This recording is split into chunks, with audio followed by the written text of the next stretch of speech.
pag-uusapan po na kasi nila. Money is the root. The love of money. Hindi yung money. Money is a blessing. Amen. Ginagamit ng Panginoon yan sa atin para may magamit tayo. And then, for nourishment for our family. Di ba? Yes. Ayan. Pinapanalangin talaga natin na tayo ay gabayan ng Diyos at pagpalain sa ating mga ginagawa. Kaya nga po, dito sa ewan ko, nabasa nyo na yun, 2 Corinthians chapter 9, verse 7 to 8. Magpasahin ko po sa inyo sa salitang Banyaga. Each of you should give what you have decided in your heart to give, not reluctantly or under compulsion, for God loves a cheerful giver, and God is able to bless you abundantly. Yan. So, ang Panginoon po lahat ang may hawak kung paano niya po tayo i-bless. And, so that in all things, at all times, having all that you need, you will abound in every good work. Sarap, no? Amen. Sarap na promise ng Diyos yun sa atin na if you're going to give from the bottom of your heart, not reluctantly, sabi ng Biblia, and He can see your heart. He can really know what is in your heart. No? Alam ng Diyos yan. No? Hindi naman palakihan yan eh. No? Kundi yung condition natin. Yes. Gusto natin magbigay. Like what story in this scripture, yung babaeng pulubi, pumasok sa templo. Tapos, hiyang-hiya siya. Kasi yung binibigay niya, halos wala pa sa kalingkingan ang binibigay ng mga nandun sa templo. Tapos sabi niya sa kanyang sarili, ito po yung buhay ko. Buhay niya, kakapiranggot na yun. Pagpalahin ko ito. Then he put it on the basket. And then, hindi na siya makatingin sa harapan sa templo. But Jesus saw her heart. And after that, sabi niya, kayo nagbibigay kayo, wala kang love. Wala yung pagpupuri.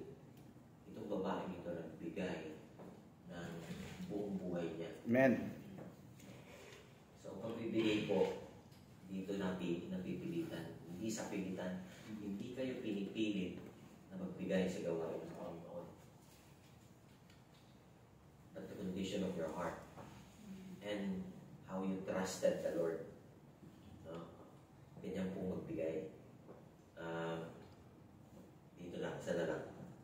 May mga instances sa Biblia, ay sa ginagalaw nating mundo, na talagang they are touched by God, and then naudyokan siya ng banal na spirito na ibigay niya lahat ng nasa bulsa niya. Tama-tama na lang yung sa pamasahe niya. Uwi siya sa takilak pa yun. Sabi niya, Panginoon, talagang gusto kong magbigay. Para patunayan ko sa inyo na ako'y naglilingkod at tapat ako sa iyo. And then, wala siyang magawa. Tinukot niya, binigay niya. Panginoon, ito po yung aking pagsamba.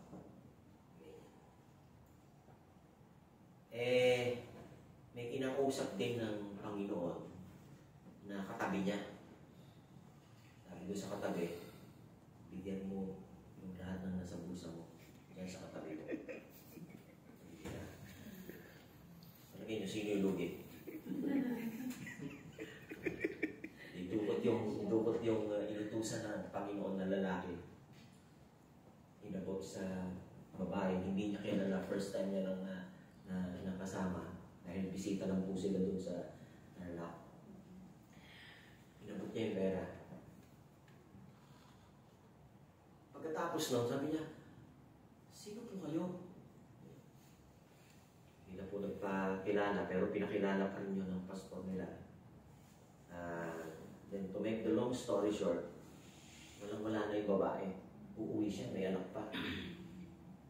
Pero before going home, before exit ng church na yun, and God bless her. Amen. Bless her. Hindi po malabo mangyari sa bawat isa. Yes. If you are going to give and trust the Lord, He will really see your heart. Ngayong umaga, let us make this worship to our God. Gawin po natin worship yan. Pagbibigay. You cannot outgive God. Yes. Hindi natin pwedeng ma-outgive ang Panginoon. Alam niya kung ano kailangan natin. Alam niya kung anong ang kaya mo. Kaya ngayong umaga, I'm challenging you to let's pray. Let us stand and let us pray. Hallelujah. You said in your word, of God, if we are going to trust, if we are going to give from the bottom of our heart, not reluctantly, you know us, you will bless us.